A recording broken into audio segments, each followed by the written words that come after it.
Ivan Rebroff interprétant la chanson fétiche de la comédie musicale Un violon sur le toit. C'était en 1969. Est-ce parce que cette chanson est restée très vive dans la mémoire collective?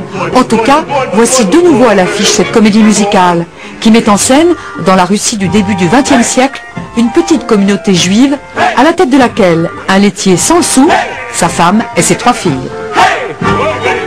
Sur scène, ils sont 40, 17 musiciens et 23 comédiens-chanteurs.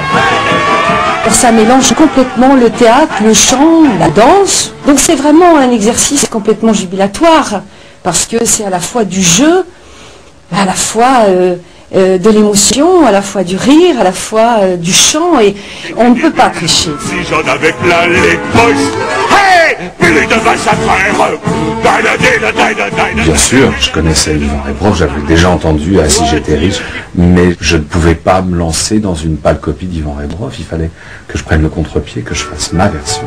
Il y aurait un escalier géant pour aller en haut et un autre vers le bas. L'histoire se déroule donc au début du XXe siècle, mais elle traite des sujets d'aujourd'hui, comme le racisme, la religion ou la perte des valeurs traditionnelles.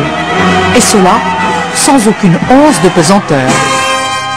Ce qui fait la force de cette œuvre, c'est qu'il y a un humour qui est constamment en paradoxe avec le drame qui se passe pour ces gens-là, et le fait que cette histoire ait existé la rend encore plus forte pour le public et pour les comédiens qui sont sur scène. Il était chauve, il n'avait pas de cheveux. Une pauvre fille sans dot ne peut pas faire la difficile. Tu veux des cheveux, épouse un singe. La mise en scène est magnifique, les voix formidables. Je ne connais pas le nom de l'acteur principal, mais il est magnifique. Je ne m'attendais vraiment pas à être aussi époustouflée et émue de cette façon. Le violon sur le toit avait été créé à Broadway en 1964. Pour sa recréation à Paris, les spectateurs lui accordent chaque soir une standing ovation.